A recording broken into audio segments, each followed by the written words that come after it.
Mesdames, Messieurs, amis téléspectateurs, bonjour. Bienvenue à cette petite production. Je dis petite parce que justement nous aimerions qu'elle soit petite, histoire d'être modeste comme notre président Modeste Boukadia que nous allons ici recevoir. Franc-parler, c'est l'émission qui va faire en sorte que aujourd'hui, Modeste Boukadia, qui s'est emprisonné un peu si vous voulez dans son silence, dans une sorte de mutisme depuis un certain temps, va s'exploser, histoire d'aborder les questions d'actualité, tant internationales que nationales, de façon à éclairer la lanterne au Congo-Brazzaville. Depuis l'arrestation des hommes de Modeste Boukadia, depuis la publication par les Nations Unies de l'avis suivi des recommandations qui faisaient injonction au gouvernement de la République du Congo de libérer sans condition les hommes de Modeste Boukadia, l'homme, nous l'avons dit, Modeste Boukadia n'a jamais pris la parole en public ou même en privé comme il le fait aujourd'hui avec nous. Nous avons donc pensé nous déplacer pour aller chez lui. Et Iketnok, sinon ici et maintenant, nous allons tenter de faire en sorte que l'opinion publique soit éclairée sur toutes ces questions, mais surtout sur la grande question, et la grande et épineuse, je voulais dire, celle de la convocation du dialogue inclusif ou exclusif, soit-il, par le président Denis Sassou Nguesso au Congo-Brazzaville. Modeste Boukadia, président du cercle des démocrates et républicains du Congo, aujourd'hui face à notre petite caméra, la petite caméra de l'Institut de la Nation, qui s'est déplacée de façon à faire en sorte que vous vous exprimez publiquement et que vous parlez aux Congolais du Congo-Brazzaville, qui sont soit dans la diaspora ou ici en France, ou au Congo, votre pays d'origine. Dites-nous, est-ce que vous vous sentez à l'aise en commençant cette émission avec moi? Mais oui, naturellement. D'abord, je voudrais vous souhaiter une très bonne arrivée, une bienvenue dans cette belle ville, qui est la ville de Chartres, avec sa cathédrale, mais surtout une ville historique, parce que c'est la ville du grand résistant Jean Moulin, préfet d'Eure-et-Loir, qui a organisé la résistance lorsque la France était en danger, lorsque la France était souillée, lorsque la France était malmenée. C'est ainsi que le général de Gaulle, par sa bravoure, pour ne pas voir la France sombrer, a fini par, à l'aide d'une barque, est allé à Londres, en Angleterre, voir le Premier ministre Churchill, à qui il a dit « Me voici la France, je suis là ». Je vous souhaite donc une bienvenue dans cette ville et je peux vous dire que je suis très ému de voir des compatriotes qui viennent me rendre visite dans mon petit appartement, notre petit appartement, acquis de manière normale. Quand vous parlez de normal, vous faites allusion à Monsieur le Président. Je ne dis pas que c'est un bien mal acquis, je dis que c'est un bien normal. Acquis normalement par prêt auprès des banques, et donc nous avons acquis ce bien-là. Parce que... Certains biens sont mal acquis, vous voulez dire. C'est vous qui le dites. Ceci, je vous dis, je suis heureux que vous soyez là, surtout des sujets que vous avez évoqués concernant ma venue ici. Et effectivement, je suis ici non volontairement, mais j'ai été exilé politique pour avoir demandé un gouvernement d'union nationale, d'une part, et d'autre part, les cadres et les membres de mon parti ont été arbitrairement arrêtés, jetés en prison, condamnés à 7 ans, et jusqu'à présent, je n'ai aucune nouvelle d'eux. Je ne sais pas s'ils sont en vie, mais ce qui est vrai, c'est que la communauté internationale, les Nations Unies, la France, l'Union européenne, les États-Unis, dont je félicite et je remercie tous les efforts qu'ils font, ces pays, pour essayer de savoir ce que sont devenus nos compatriotes, ces compatriotes, qui ont été arbitrairement arrêtés et reconnus par les Nations Unies que ce sont des arrestations arbitraires. Voilà la raison pour laquelle je me trouve ici. Je suis un exilé politique. Je ne suis pas parti de mon propre chef. Mais j'ai été poussé à l'extérieur par le pouvoir de M. Sassou. Est-ce que vous pensez que vous avez été poussé à l'extérieur pour vous empêcher d'être candidat à l'élection présidentielle future? Ça ne fait... ça ne fait pas de nul doute là. Il n'y a pas de nul doute là-dessus. Est-ce que M. le Président pense-t-il que dans cette condamnation à 30 ans de travaux forcés ou la condamnation de vos hommes, que votre innocence serait réellement prouvée ou que vous avez voulu tenter de renverser le pouvoir? Non, mais écoutez. Non, mais monsieur le Président, non, il faut qu'on se mette d'accord. C'était la raison pour laquelle... Vous avez été condamné pour atteinte à la sûreté de l'État. Je pense que les juges qui ne sont pas uniques, j'imagine, au Congo-Brazzaville, des juges qui sont équitables et qui sont des juges d'un État ne peuvent pas condamner sans raison. Pensez-vous que si j'avais attenté à la déstabilisation de M. Sassou, je n'aurais pas réussi?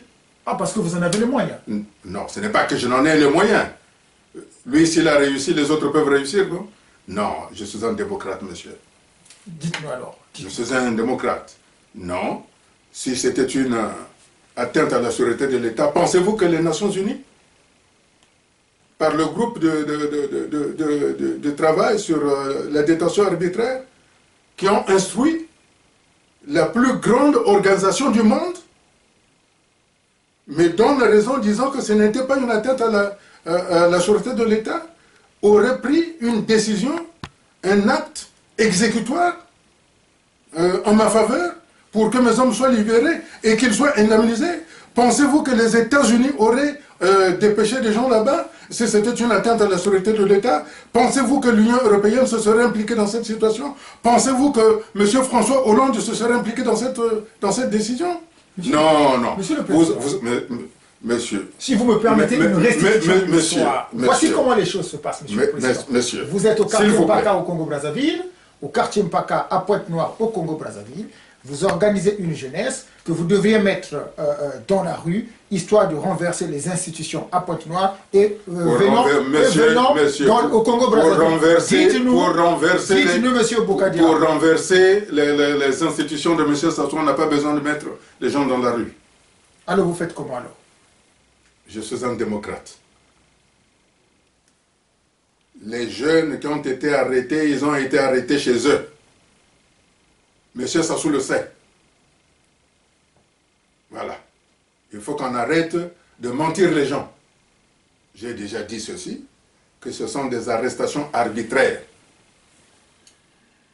Et n'oubliez pas que tous les coups d'État qui ont lieu au Congo ont été à l'instigation de M. Sassou. Parce qu'avec tout ce qui se passe, si c'était un homme du Sud qui était au pouvoir, il y a longtemps que les armes auraient crépité. Donc ce ne sont pas nous qui faisons ça, c'est M. Sassou. Donc c'est pour ça que je dis, pour déstabiliser le régime de M. Sassou, on n'a pas besoin de mettre les gens dans la rue. Il en connaît le secret. Non, revenons au point de départ. Ce que M. Sassou fait aujourd'hui, je rappelle au cas où des Congolais ne le savent pas, le Congo est membre de la Commission des droits de l'homme des Nations Unies qui a pris l'acte de dire que le Congo doit libérer ses prisonniers politiques. C'est-à-dire que le Congo de M. Sassou a signé l'avis exécutoire de l'ONU pour sortir les hommes de M. Bokadia et de prendre un non-lieu judiciaire que ces affaires-là n'ont jamais existé. Mais en même temps, le même Sassou, par le biais de son oncle ministre, ne veut pas exécuter la signature du Congo. Vous voyez que là, il y a un problème. Ça veut dire que M. Sassou, d'un côté au niveau de l'ONU, il dit qu'il faut libérer ces hommes, mais chez lui, il dit qu'il ne faut pas les libérer. Ça veut dire en réalité, non seulement il n'a pas de parole, mais il s'enfonce de plus belle. Est-ce que ce serait parce que vous pensez, poliment, est-ce que ce serait parce que, à votre avis, qu'il aurait peur de vous en tant que candidat, qu'il continue à maintenir ses hommes, ou que vous C'est juste pour distraire l'opinion qui le fait. Ce qui est important... Est-ce que c'est par plaisir? Ce qui est important, c'est que M. Sassou, en faisant ça, il s'enfonce de plus en plus dans une erreur qui lui est fatale parce qu'il n'a plus de crédibilité internationale. Ça, il faut qu'il se rende compte que tous les États membres des Nations Unies ont eu mandat de faire libérer ces hommes-là, y compris son propre État.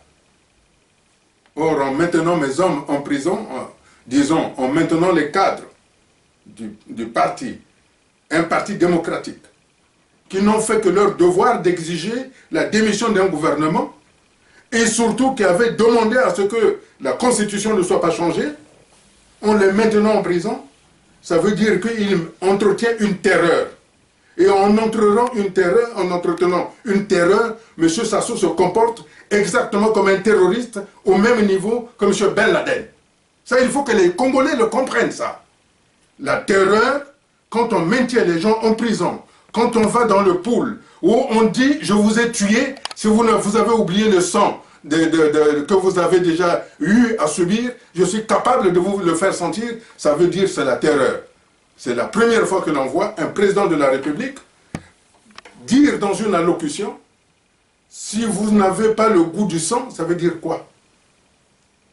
Voilà, c'est la définition de la terreur. C'est la définition du terrorisme. En faisant ça, M. Sassou quitte son habit de président de la République pour prendre l'habit de chef de guerre et en même temps pour prendre l'habit du terroriste. Voilà ce qu'il est en train de montrer à l'opinion internationale, ce qu'il est. Est-ce que ce n'est pas pour avertir les populations qu'il ne faut pas suivre des gens qui peuvent venir vous distribuer des armes ou vous donner des conseils? Monsieur le journaliste, je vous ai déjà dit que... le dit, monsieur le président Modeste. Monsieur, il faudrait qu'on soit d'accord là-dessus. De tous les coups d'État qui ont eu au Congo, M. Sassou est l'instigateur. Que ce soit après la conférence. Est-ce que vous en avez les preuves, monsieur le président? Parce que c'est la question qui pourrait venir après.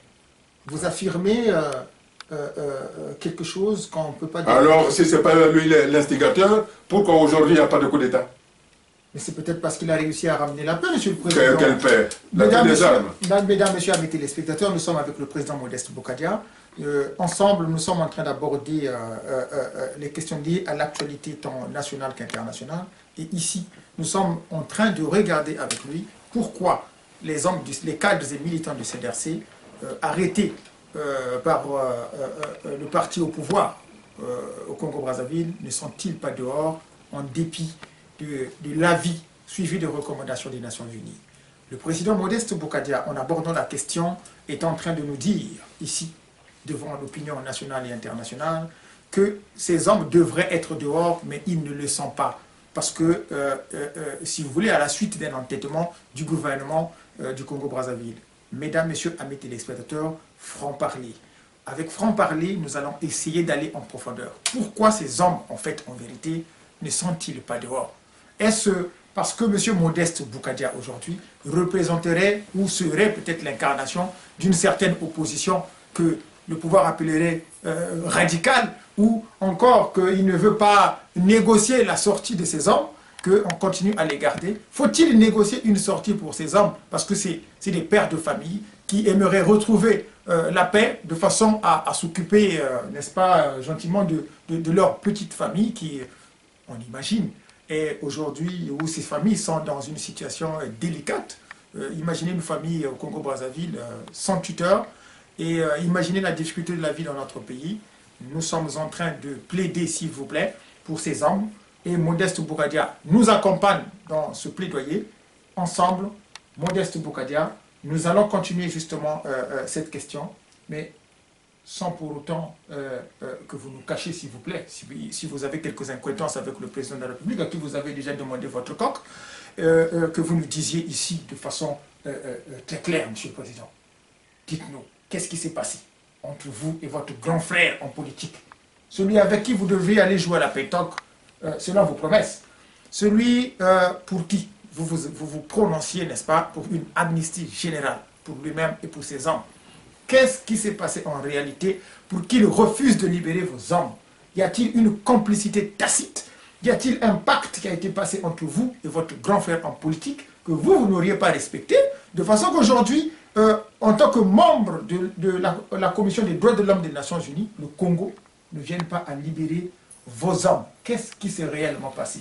Dites-nous, parce que les parents, vous savez, les parents de ces... Vous savez, je suis très malheureux.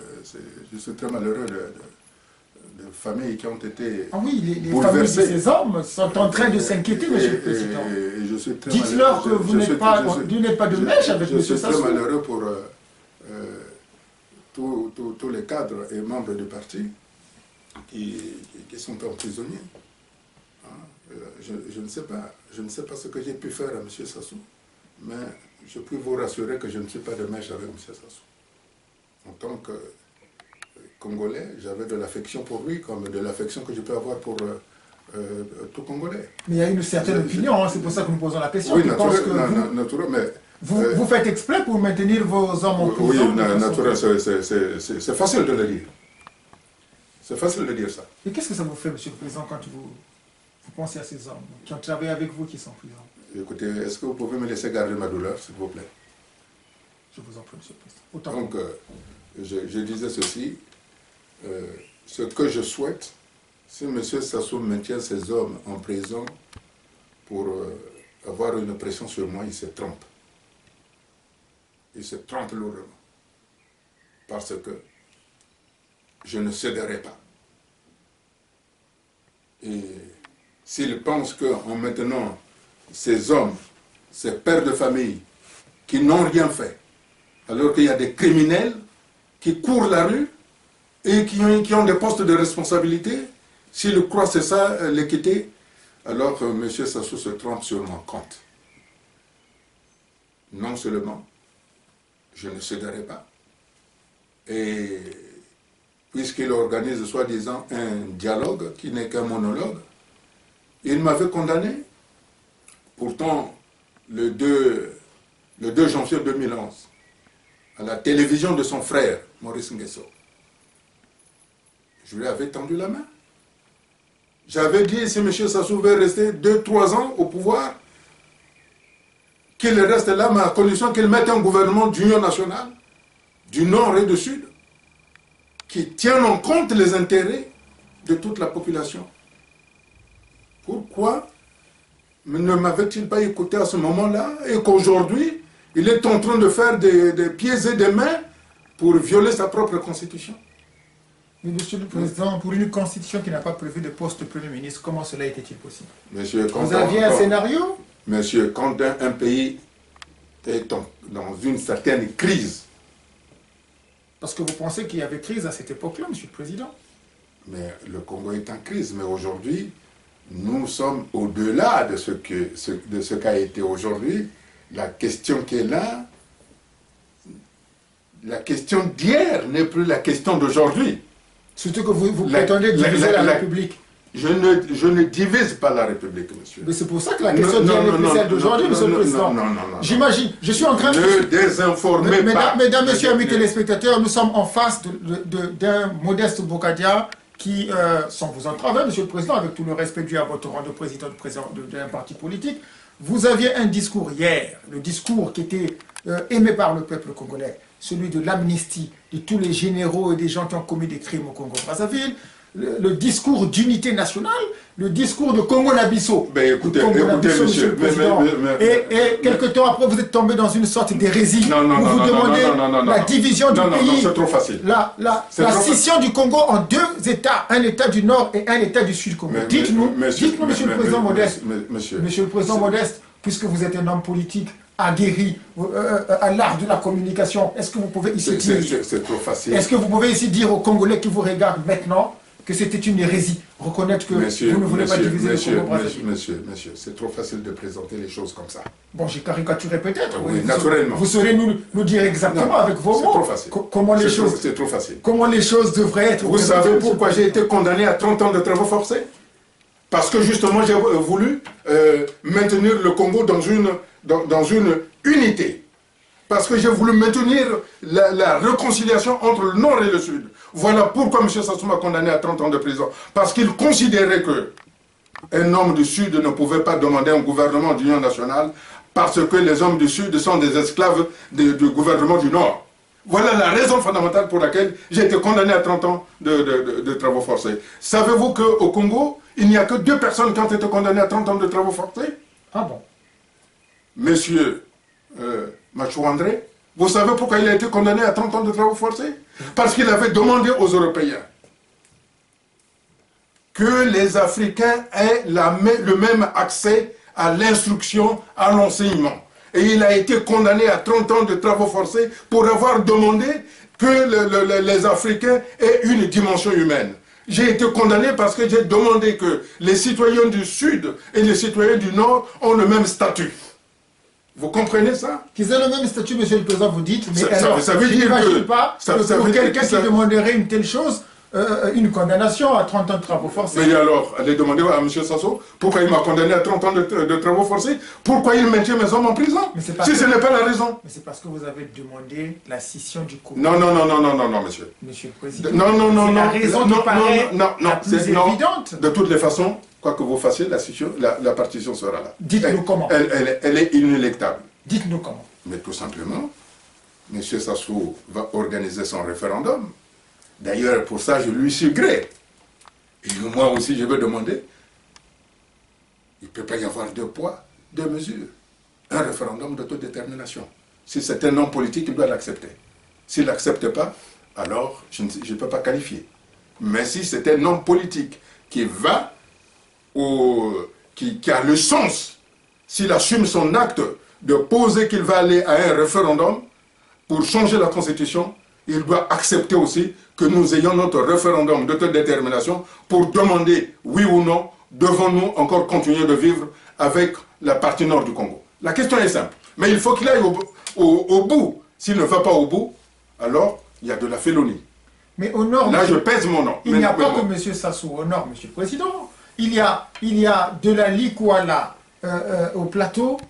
Si vous considérez que les plateaux font partie du nord du pays, Monsieur le Président, il y a plusieurs départements. Et ces départements ne sont pas au pouvoir. Ces départements ne gèrent pas avec M. Sassou. Je vous en prie, Monsieur le Président, ce n'est pas pour faire le plaidoyer de ces hommes que vous prétendez écarter de la République du Congo. Monsieur le Président Modeste Bokadia, dites-nous comment vous en êtes arrivé à l'idée de globaliser dans un seul package, Je n'ai pas dit que je n'aime pas les citoyens, les populations du Nord Congo. Je n'ai pas dit ça. Ne me faites pas dire ce que je n'ai pas dit. Alors la scission, je dis ceci. Alors la scission. Je dis ceci. Pour que nous nous entendions, pour que nous nous respections, la seule issue, la seule alternative politique crédible, idoine, qui permette de sauvegarder les vies humaines, tant du Nord que du Sud, c'est d'arriver à la partition. Savez-vous qu'aujourd'hui, les bourreaux et les victimes vivent côte à côte? Êtes-vous sûr qu'aujourd'hui, qu'il y ait un incident, savez-vous qu'à la seconde qui va suivre, beaucoup vont faire les frais de la politique de M. Sassou, y compris ses propres parents? Alors qu'à l'époque, quand je lui proposais, quand je lui tendais la main, s'il m'avait écouté, on n'en serait pas là. Aujourd'hui, c'est M. Sassou lui-même qui a injecté, qui a inoculé le virus de la division, de la séparation, de la haine dans les Congolais. Ce n'est pas moi. Je sauve les Congolais, moi. La solution que je propose est une solution, c'est la solution idoine. Prenez l'exemple de la Tchécoslovaquie. Ils ne s'entendaient pas. Ils s'entretuaient. Mais quand ils ont dit séparons-nous, aujourd'hui, la Slovaquie et les Tchèques, c'est devenu des grands partenaires et leurs économies globales sont parmi les meilleures en Europe. Voilà ce que moi je propose. Je dis ceci. D'accord. Puisque nous sommes incapables de nous entendre, de nous respecter.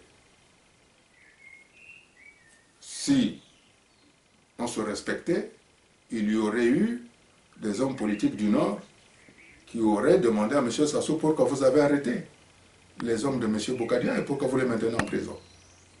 Il y aurait des partis politiques qui se seraient élevés pour dire à Sassou Nguesso pourquoi vous avez condamné M. Bougadia à 30 ans de travaux forcés.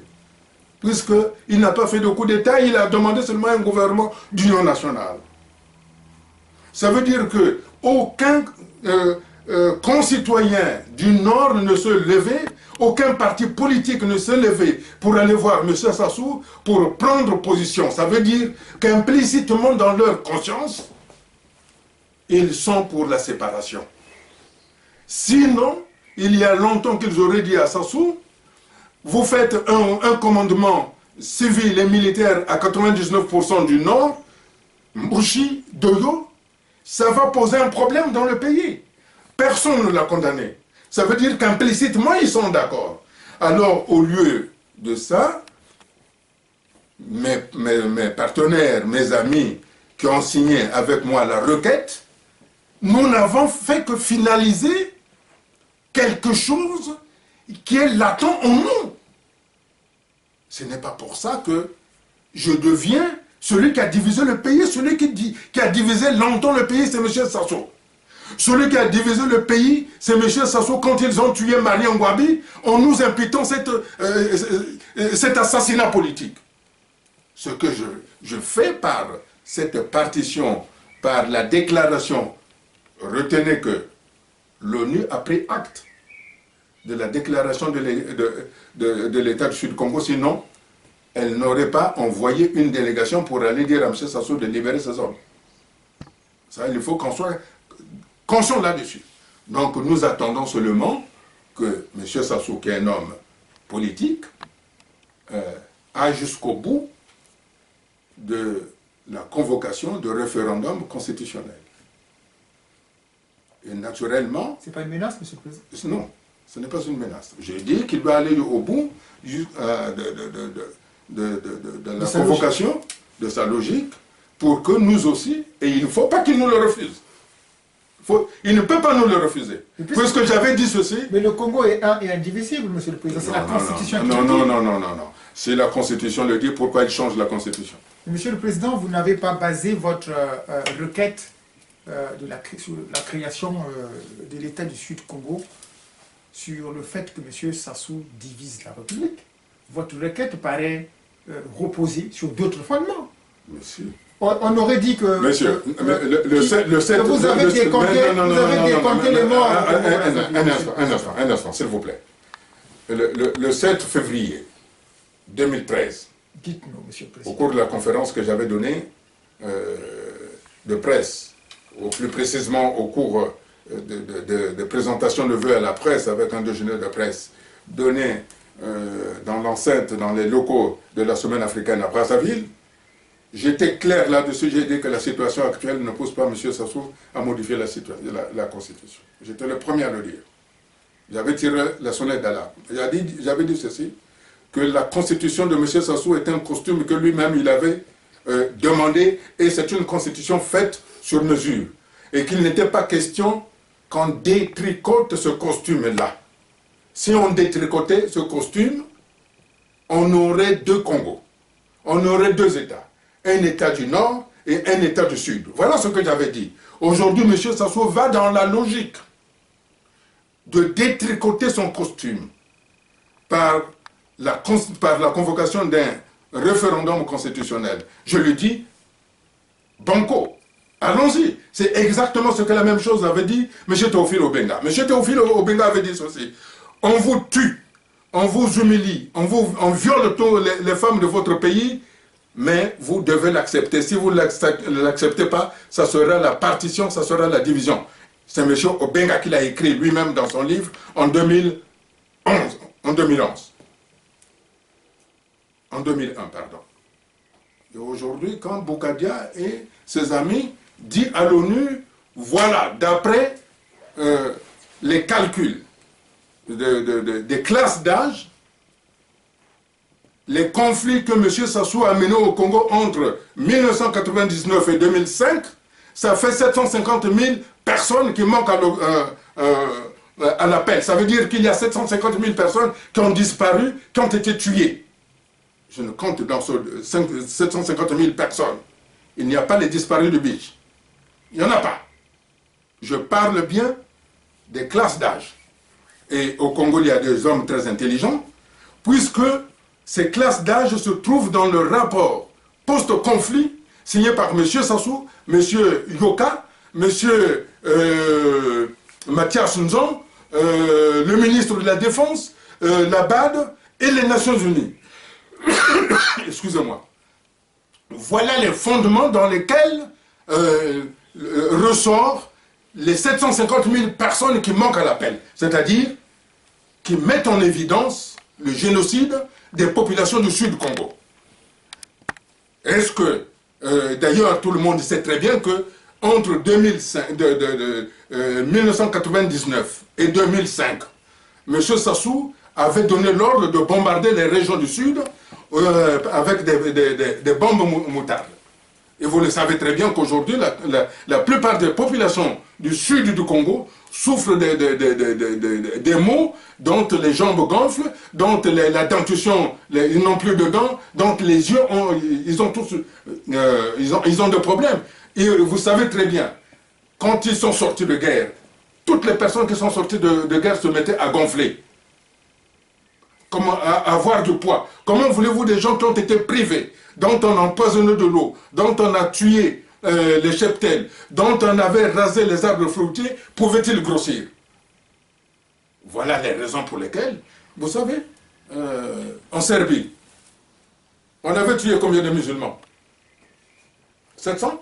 700 musulmans? L'Union européenne, le monde entier, est allé au secours de la Serbie pour que ça ne déborde pas. 700 personnes. Au Congo, on a tué 750 000 personnes. Ça n'interpelle personne. Pourquoi ça vous interpelle, M. le Président? Parce que, monsieur, ce n'est pas parce que... Qui vous dit que ça n'interpelle personne? De 750 000, les Nations Unies, l'Union Européenne, la France... Alors, expliquez-moi pourquoi... Vous êtes le seul à vous parler. Expliquez-moi pourquoi les Nations Unies... Monsieur Tom Malonsky, le sous-secrétaire d'État de la démocratie et des droits de l'homme, l'Union européenne, s'affaire à dire à M. Sassou qu'il faut arrêter ça. Si ça n'interpelle personne. Mais personne n'en a parlé, ça s'est passé. Mais ce n'est pas parce qu'on en parle. 1999, ce n'est pas parce qu'on n'en parle pas. Ça veut dire qu'il privilégie l'unité nationale, il privilégie la paix au Congo, ils se disent oublions le passé. Non, Monsieur le Président, dites-nous, Monsieur le Président, mais pourquoi vous revenez, vous êtes tenté de vouloir remuer la plaie dans le couteau, ça fait mal, Monsieur le Président. Est-ce que vous ne pensez pas qu'on pouvait oublier, pour revenir à votre beau discours d'antan, qu'on pouvait essayer d'oublier, n'est-ce pas, ce discours, qu'on pouvait oublier tous ces méfaits commis par votre grand frère en politique, comme vous l'appeliez, M. Sassou, qu'on pouvait accorder l'amnistie générale à ces hommes, de façon qu'on s'entende et qu'on dise, allons ensemble vers un dialogue unificateur, puisque le président Sassou appelle au dialogue, un dialogue inclusif, de façon qu'on regarde toutes ces questions. Pourquoi vous n'avez pas dit ça, M. Sassou? Lorsque nous avons, monsieur, lors de l'émission que j'ai déjà citée de 2 janvier 2011, dans sa propre télévision, celle qui est contrôlée par M. Maurice Nguesso, je lui ai dit qu'il fallait qu'à son temps pour qu'il apaise le pays. Ne me dites pas que je n'ai jamais demandé à M. Sassou d'aller au dialogue que j'ai appelé conférence nationale 2e génération, qui ne serait pas une pluie d'injures ou de scuds, comme on disait à la conférence. Et j'avais souligné que à la première conférence, ceux qui lançaient des scuds, c'était des gens qui venaient du PCT, puisque le PCT avait disséminé les gens dans les autres partis. J'ai dit ceci, qu'il fallait qu'on arrive à une deuxième... Je n'étais pas d'accord avec les États généraux, puisque dans les États généraux, on coupe les têtes. J'ai dit non, allons à la conférence nationale 2e génération pour construire le pays ensemble. À cette demande, ils m'ont condamné à 30 ans de prison. J'ai pris 30 ans de travaux forcés. Alors que M. Sassou était, semble-t-il, l'ami du grand président Nelson Mandela, qui avait été condamné aux travaux forcés. il me condamne. Ah, peut-être qu'il a la même estime que il a la même estime qu'il avait eu avec le président Nelson Mandela. C'est pour ça qu'il m'a condamné à 30 ans de prison. Je n'avais jamais fait cette allusion, cette relation-là. Donc c'est sa façon à lui d'aimer. C'est sa façon à lui d'apprécier les gens. Il faut les condamner. Plus il les condamne, plus il les apprécie. Non, je disais ceci. Aujourd'hui, je ne remets pas le couteau dans la plaie. Je dis que il n'est pas normal que celui qui agresse, celui qui tue, culpabilise les victimes. Et le bourreau, c'est lui qui devient l'agressé. Non. Ce que M. Sassou a fait est condamnable. Et j'avais dit à l'époque, peu importe, regardons devant pour construire la République. C'est ça ce que j'avais dit. Il n'en a pas voulu. Et comment vous avez réussi à basculer? Je n'ai pas basculé, c'est M. Sassou qui a basculé. Ne faites pas comme M. Sassou qui culpabilise les gens. Non, un très beau discours. M. Sassou a tué les gens du Poul, a tué les gens de la Bouenza, a tué les gens du Nyari, a tué les gens de la Lekoumou, a tué les gens de Kouilou, et il les culpabilise en disant c'est le Sud qui est mauvais. Je ne veux pas qu'on culpabilise. Ne me culpabilisez pas que c'est moi qui divise le pays. C'est Sassou qui a divisé le pays. J'ai pris acte de sa division. C'est différent. J'ai pris acte de sa division. Entre-temps, c'est vous qui avez saisi les Nations Unies pour que le Congo aille vers une partition. Non. Sassou, M. Sassou, le président. J'ai pris acte. J'ai pris acte. Évidemment, M. Sassou ne peut pas saisir les Nations Unies pour cause.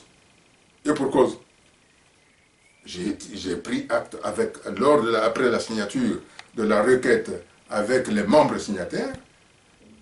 Nous avons envoyé ce qui se fait de manière normale aux Nations Unies pour que les Nations Unies prennent acte de la volonté des populations du Sud du Congo de ne plus être agressées en permanence par les dirigeants politiques du Nord Congo.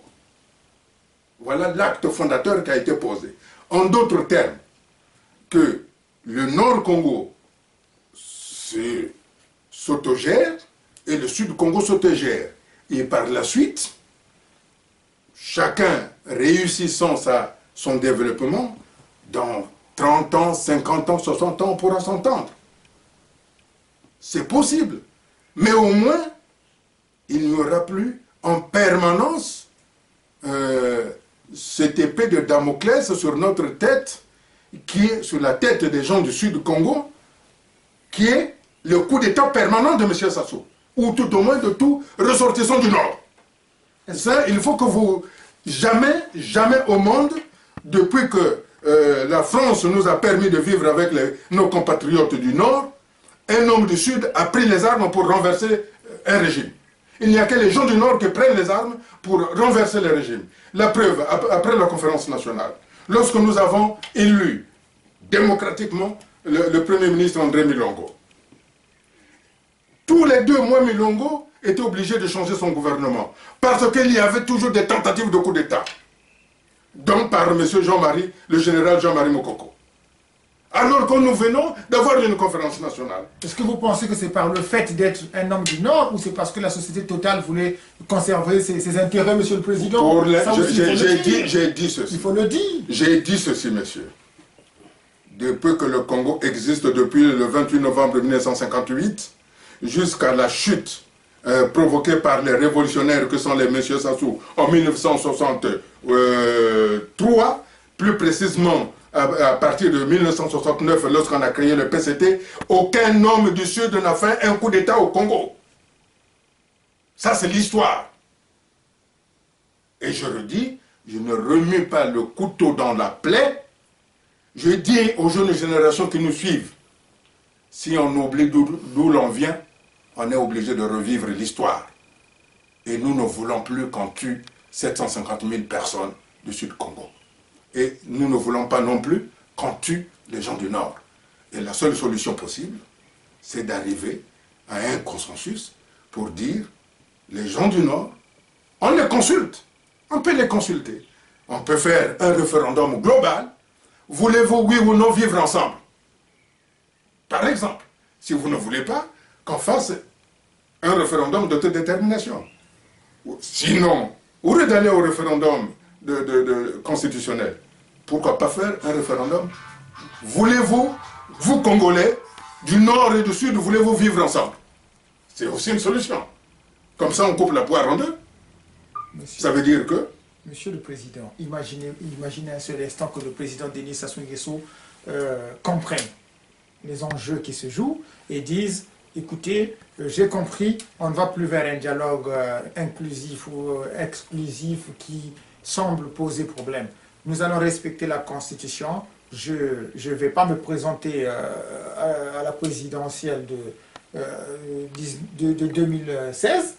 Et entre-temps qu'il libère vos hommes conformément aux recommandations des Nations Unies, est-ce que vous êtes prêts à changer d'avis aujourd'hui pour dire on arrête d'aller vers la scission, de diviser le Congo et en son temps, vous reprenez l'ancien discours? Parce que les gens disent, on dit de vous que vous êtes trop dur, que vous ne lâchez rien, que vous ne négociez rien, que quand vous avez une position, vous vous cramponnez dessus. Excusez-moi, il fait très chaud, Monsieur le Président, mais il faut quand même en parler.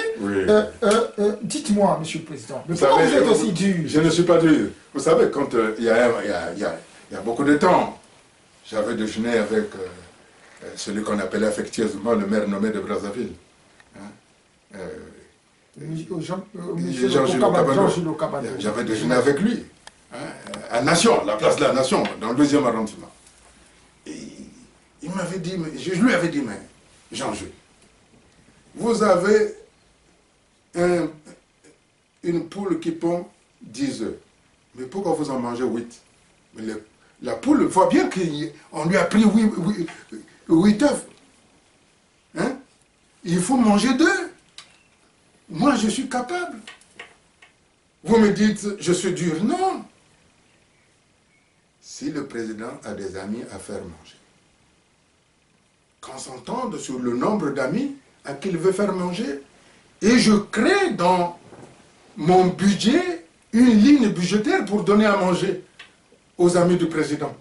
Mais comme ça, la poule ne va pas constater qu'on lui a pris 8 de ses œufs. Mais, au moins 2 œufs, la poule va tiquer, mais on dirait qu'il y a 2 œufs qui manquent. Mais il peut se dire aussi, ah non, peut-être que je me suis trompé. Je ne suis pas dur. Je ne suis pas dur. Je sais que il faut satisfaire les besoins. Oui, je l'entends. Vous parlez de Total tout à l'heure. Quand vous allez chez un quincaillier, vous achetez des couteaux. Est-ce que le quincaillier est obligé de vous dire, ah non, vous avez acheté des couteaux, il faut absolument que ce couteau serve pour tuer quelqu'un? Hein? Non. Donc, Total, aujourd'hui, a bon dos. Total a ses intérêts. Mais ces intérêts n'impliquent pas, ces intérêts n'ont pas dit à Sassou, ah non, pour me conserver là, il faut que je tue les Congolais. Non. Donc, c'est un faux discours. Nous sommes là, comme je l'ai toujours dit, vous me connaissez, mon discours reste invariable. Je veux créer de l'emploi. Je veux favoriser des investissements pour créer des entreprises, pour prendre en charge par la formation professionnelle de l'ensemble de ces jeunes, pour qu'ils soient aptes à rentrer dans la vie active de production et de consommation. Tout ça en République du Sud-Congo. C'est là le problème, en fait. C'est là où le bas blesse aujourd'hui.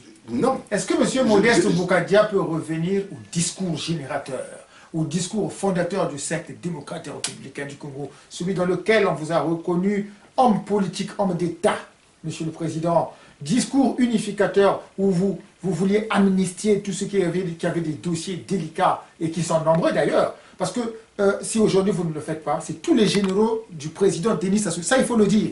tous les généraux, les officiers supérieurs et même les combattants qui ont posé des actes au Congo-Brazzaville, si vous ne prenez pas cette loi d'amnistie un jour où quelqu'un ne prend pas cette loi, ne la propose pas, si au Congo on ne la prend pas, on sera dans la situation dans laquelle se retrouvait le général de Gaulle après la Deuxième Guerre mondiale, où soit il condamnait tous les Français qu'on appelait les collabos, et donc on massacrait tout le monde, ou les amnistier, et ce qu'il avait fait. Monsieur le Président, s'il arrivait aujourd'hui que vous ayez le pouvoir, s'il arrivait aujourd'hui que le Président Sassou vous tende la main, est-ce que vous êtes prêt à revenir sur ces fondamentaux? Amnistie générale pour tous les Congolais qui ont commis des actes. Gouvernement d'union nationale, on dit, bon, monsieur Boukadia, ok, vous avez tellement demandé, vous avez crié et même criaillé, vive le gouvernement d'union nationale, on veut le mettre en place. Bon, on vous le conseille, monsieur le Président. Vous êtes Premier ministre, est-ce que vous êtes prêt à prendre un acte, à proposer l'amnistie générale pour tous ces généraux qui le savent bien et que vous ne devez pas inciter, parce que quand vous demandez la division du pays, du Congo, la scission en deux, en fait, vous êtes en train de dire aux généraux de M. Sassou que vous ne serez jamais amnistié ou sacrifier Sassou, non, sacrifier M. Sassou, pour que... C'est trop facile de... Bien sûr, Monsieur le Président, ils savent qu'ils seront condamnés après. Ils savent que la Cour pénale internationale sera derrière eux. Si vous avez déjà porté plainte, vous avez esté en justice, mais quelle justice? La justice internationale, pour la disparition de 750 000 personnes, Monsieur le Président. Mais qui a posé ces actes? Ce n'est pas Monsieur Sassou qui s'est déplacé sur le terrain. Il y a eu des généraux, des colonels, donc des officiers supérieurs et subalternes. Il y a eu des combattants sur le terrain qui ont posé ces actions. Monsieur le Président, mais ces gens, ils seront poursuivis. Comment voulez-vous sécuriser cette population qui devrait compter sur vous, en tant qu'homme d'État, en tant que futur président de la République ou Premier ministre? Dites-nous, comment vous comptez sécuriser ces hommes aujourd'hui? Quel est le discours que vous tenez pour rassurer ces hommes, alors que vous plaidez pour la scission du pays? Mais ils resteront condamnés. Non, mais moi je ne vous les poussez peut-être à assassiner, à faire un coup d'État contre le président de la République, de façon qu'ils viennent vers vous pour dire, nous l'avons tué, nous l'avons assassiné, Monsieur Boukadia, donnez-nous l'amnistie, comme ça tout repart. C'est peut-être votre stratégie, monsieur le Président. C'est votre analyse, hein, ça me concerne. Le plus important, ce que moi je propose, je le redis de manière claire, il nous faut arriver à une paix globale en Afrique centrale. Il n'est pas normal que des voisins comme le Centrafrique soient dévastés. Il n'est pas normal que la RDC, qu'il y ait des troubles. Il n'est pas normal qu'on ne sait pas ce qui va se passer demain en Angola ou au Gabon ou au Cameroun. Alors que nous constituions déjà à l'époque un vaste marché intérieur qui est capable de générer de la richesse nationale. Alors que ce pays dont je viens de citer regorge de richesses tellement immenses que nous pouvons absorber, nous pouvons permettre à l'Occident, à l'Europe, aux États-Unis, d'acheter les machines-outils dont ces pays ont besoin pour lancer leur économie. Aujourd'hui, le discours du XXIe siècle, c'est de créer les conditions indispensables, nécessaires, d'un véritable marché intérieur africain qui va permettre à la planète, au monde entier, de relancer l'économie mondiale. Pourquoi diviser alors? Puisque vous pensez à la globalisation, Monsieur le Président. Pourquoi vous divisez le Congo? Mais je ne comprends pas votre obsession de me dire que je divise le Congo. Dans quelle langue voulez-vous que je vous parle que ce n'est pas moi qui divise le Congo? C'est M. Sassou qui a divisé le Congo en formant, en nommant 99% du commandement civil et militaire qui est originaire du Nord. Peut-être que c'est sur le terme de commandement que vous n'arrivez pas à me comprendre. Monsieur le Président. Tous les directeurs centraux, généraux, tous les grands chefs des administrations publiques, financières, tout le haut commandement militaire est entre les mains de M. Sassou. Ça s'appelle caporaliser une institution pour son propre besoin, pour avoir à mettre la chape de plomb sur les autres. Voilà ce que ça veut dire. Aujourd'hui, le fait que M. Sassou, j'entends très bien qu'il y a une partie, il y a des compatriotes du Nord qui souffrent. Je l'entends bien. Et je suis prêt à le recevoir chez moi. C'est comme on m'a dit, créer un État du Sud, créer ipso facto un État mort-né du Nord, parce que ces gens-là vont venir chez vous. Ça, je l'entends bien. Mais je dis ceci, il faut qu'on s'entende bien. Ce n'est pas Boukadia avec les membres signataires qui ont créé l'État du Sud-Congo. C'est M. Sassou Nguesso qui a créé l'État du Nord-Congo et ipso facto l'État du Sud-Congo, dont nous avons formalisé l'existence. Il faut que vous suivez le discours. Donc ce n'est pas à moi qu'il faut poser la question si M. Sassou vous tendait la main. Non. Moi je n'attends rien de M. Sassou. Vraiment rien. Tout ce que je veux de M. Sassou, c'est qu'il soit cohérent avec lui-même. Son pouvoir, son gouvernement a signé la libération de mes hommes en les indemnisant, en prenant un non-lieu judiciaire. Au niveau des Nations Unies, ce que la délégation des Nations Unies, la délégation des États-Unis, la délégation de l'Union européenne, ils sont allés lui demander de manière claire, en début de mois de juin, vers le 2. Il a donné 2 dates. Il devait être libéré le 4, puis le 6, puis, non, ce n'est plus le 6, ça doit être le 20, non, ce n'est plus le 20, c'est le 26. Voilà les dates que lui-même a dit. Quand il donne des dates comme ça à des institutions, notamment la grande organisation du monde, l'ONU, et l'Union européenne, et les États-Unis, la moindre des choses, c'est de dire, j'ai au moins une parcelle de parole, je vais la tenir. Tenez, puisque nous parlons de ça, M. Sassou va être reçu le 7 juillet à l'Élysée. À l'Élysée, c'est ça. C'est sûr. L'Élysée, il va voir qui? François Hollande, oui. Le président français. Ça veut dire que le président Hollande valide bien... Non, mais attendez. Ça veut dire que le président français représente la France. Bien sûr. Qui est un membre permanent du Conseil de sécurité.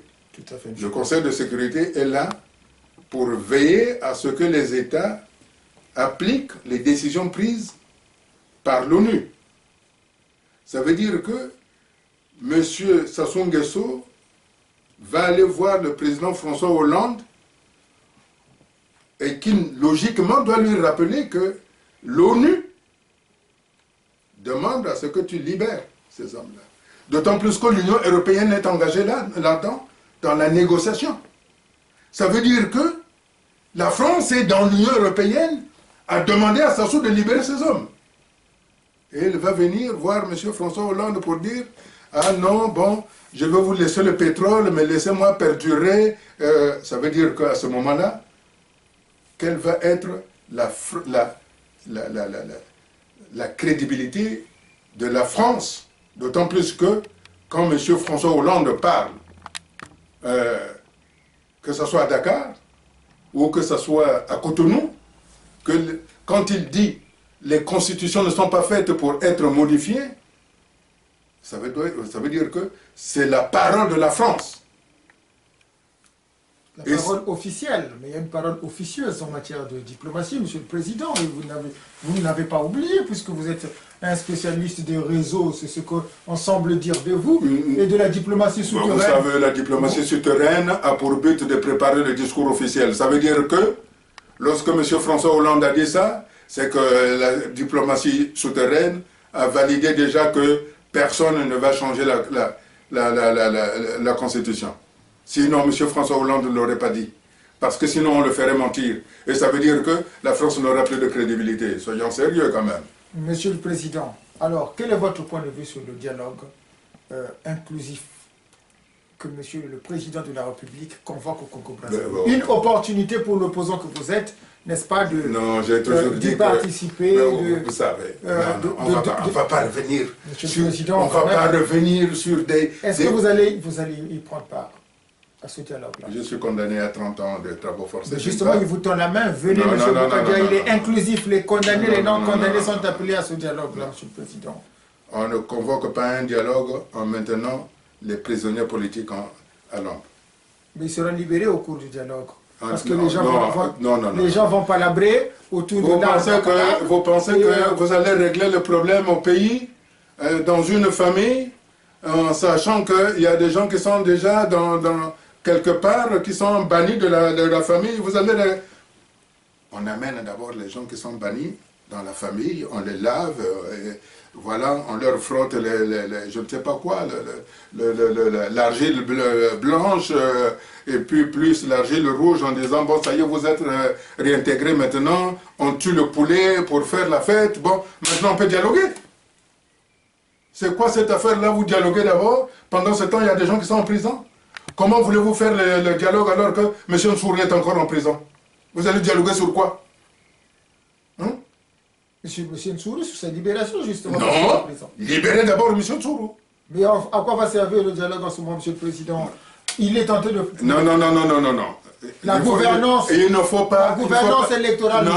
Non. Il faut d'abord libérer tous les prisonniers politiques. On les libère, le pays est apaisé, on appelle les gens au dialogue. Mais vous ne pouvez pas appeler les gens au dialogue pendant que les autres sont privés de liberté citoyenne. C'est juste une démarche. Non. C'est deux alternatives. Non, c'est pas... Non. Celui qui convoque un dialogue, d'ailleurs, de la façon dont c'était convoqué, alors ce sont ses vieux compagnons de route, ça ne peut pas être un dialogue. Si véritablement M. Sassou avait la volonté de dialoguer, si la première chose qu'il aurait prise, c'est de... En ce qui nous concerne, nous ne voulons pas d'amnistie. Nous voulons un non-lieu judiciaire. Il allait prendre un non-lieu judiciaire qui lave tout le monde. Jusqu'à M. Nsourou et compagnie. Tout le monde sort. Et puis après, il fait sa consultation en disant, bon, il y a eu des choses qui se sont passées, vous êtes dehors maintenant, venez, on va se retrouver. À ce moment-là, le dialogue aurait un sens.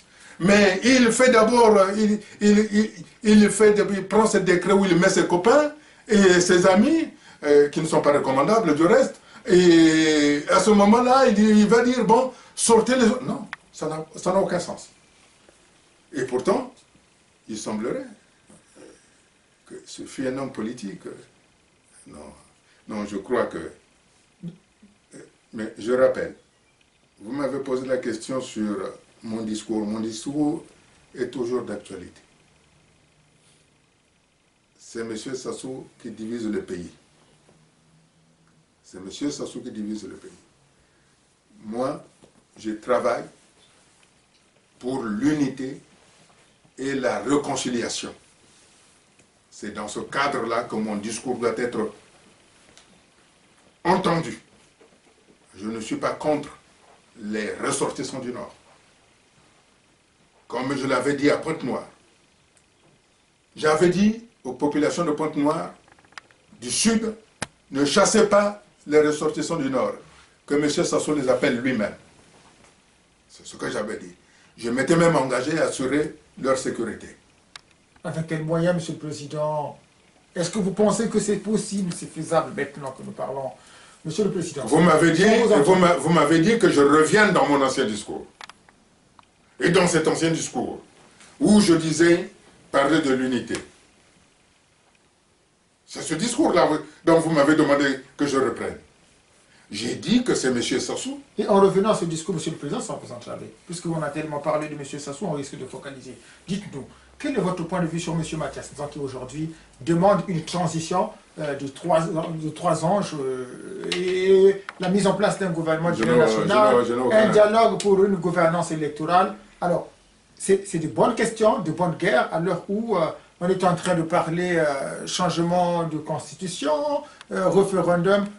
votre point de vue sur cet axe de raisonnement d'une classe de l'opposition à laquelle vous semblez appartenir, Monsieur le Président. Monsieur, si M. Mathias était opposant véritable, il se serait levé comme les autres d'abord, d'ailleurs. Il se serait levé pour dénoncer ma condamnation. Il se serait levé pour exiger la libération des cadres et membres du parti, du CDRC. Or, ni son parti, ni lui, ni aucun membre, aucun responsable politique ne s'est levé pour dire non, pourquoi vous l'avez condamné? Après, pas pour nous. Ne fût-ce que par compassion. Jamais. Alors, ne me demandez pas ce que je pense de M. Mathias Nzouan, je vous prie. Mon combat, d'abord, c'est ramener de manière légale, c'est-à-dire avec le droit international, les concitoyens qui sont privés de leur liberté dans leur famille pour qu'ils se reconstituent. Mon combat, c'est que le peuple congolais aspire au changement et que nous devons accompagner le peuple congolais dans ce changement, dans cette vision alternative, et qu'elle se fasse dans le calme.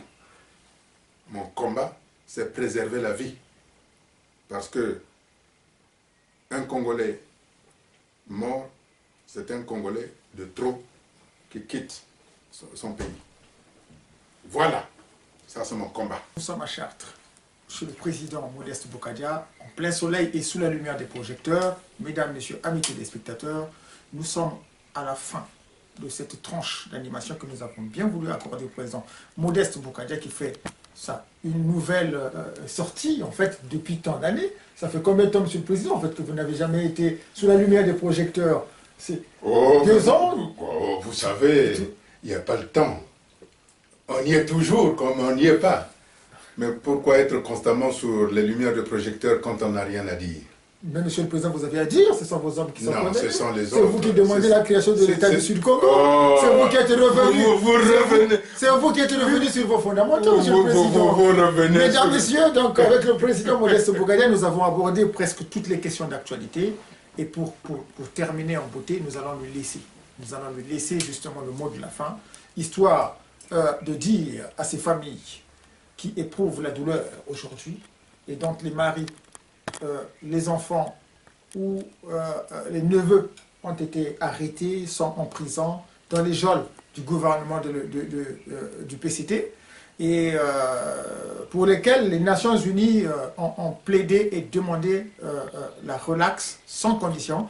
Et d'ailleurs, là, il faut saluer l'action de l'organisation, l'OCDH, en fait, au Congo-Brazzaville, qui a bien plaidé, qui a bien présenté le dossier aussi, et qui demande la relaxe sans condition, en étayant donc l'avis des Nations Unies, des hommes de Modeste Bokadia. Nous allons donc, s'il vous plaît, lui laisser un bout de temps, de façon qu'il dise, sans mot de la fin, en tout cas, un mot à ses parents. Je voudrais d'abord souligner, relever le courage des cadres et des membres qui sont en prison. Je salue ce courage-là parce qu'ils sont en prison, parce qu'ils ont osé dire non à la dictature, non à la mauvaise gouvernance. Ils sont en prison parce que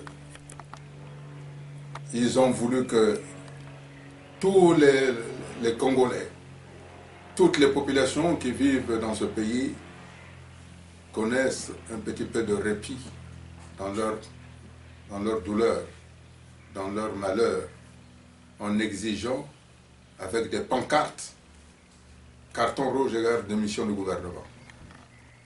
C'est donc des héros de cette dictature. C'est des résistants, comme je le disais à l'entrée de cette visite dans Chartres. Ce sont les résistants contre le régime dictatorial, inhumain de M. Sassou. Et je voudrais donc encore une fois les saluer et demander à leur famille, contrairement à ce qu'on a voulu faire croire. Je ne suis pas venu en Europe me réfugier, m'asseoir. Je me suis servi des instruments juridiques internationaux. C'est-à-dire en allant devant l'ONU, en allant devant l'Union européenne, en allant dans toutes les organisations internationales, que ce soit le Parlement européen, ou que ce soit en Allemagne, ou en France, ou en Angleterre, ou aux États-Unis, pour que ces hommes-là, pour que les cadres et les membres du parti qui sont victimes d'une abomination vous reviennent. Nous continuons de travailler là-dessus, sur le droit. Et j'appelle les jeunes, parce que c'est vous les jeunes qui devez construire le Congo-Brazzaville, ce pays qui nous a été légué par nos pères fondateurs, Fulbert Youlou, Félix Tchikaya, pourquoi pas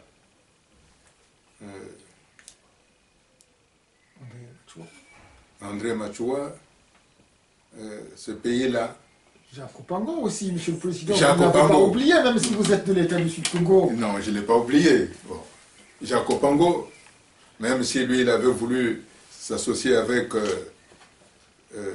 Bokanda pour créer le Centrafrique. Si le général de Gaulle ne nous avait pas imposé, peut-être que nous ne connaîtrions pas cette situation où M. Sassou a mis 99% du commandement civil et militaire dans l'État du Nord Congo. Mais bref, oui, je disais donc aux membres des familles, des cadres et des membres du parti qui sont abominablement arrêtés, que cet exemple-là, d'avoir utilisé les canaux du droit, doit servir d'exemple aux jeunes. Quelle que soit la situation, il n'est pas nécessaire de prendre les armes. Parce que quand vous prenez les armes, quand on vous paye pour aller détruire ce qui a été déjà sur place, comme cela a été en 1997, où les jeunes ont reçu de l'argent pour casser les entreprises, ce sont ces mêmes entreprises qui doivent vous embaucher que vous allez casser. Donc cette politique de casser n'est pas bonne. Ce n'est pas celle-là. Le meilleur combat, c'est celle que l'on mène avec les crayons.